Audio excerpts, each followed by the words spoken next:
So here we are in the bathroom area of the cabin, and this is some stuff that I whipped up.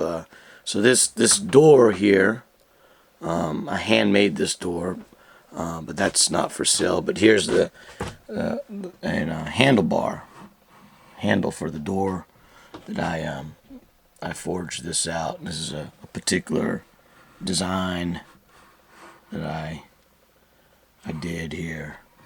And I did a little bit of brass polishing to give some perspective. So handles can be done. And then here is a shelf that I made. It's pretty solid, pretty sturdy, and it's got a particular kind of a little design thing. So shelves and handles, very functional type elements that can be added to your cabin.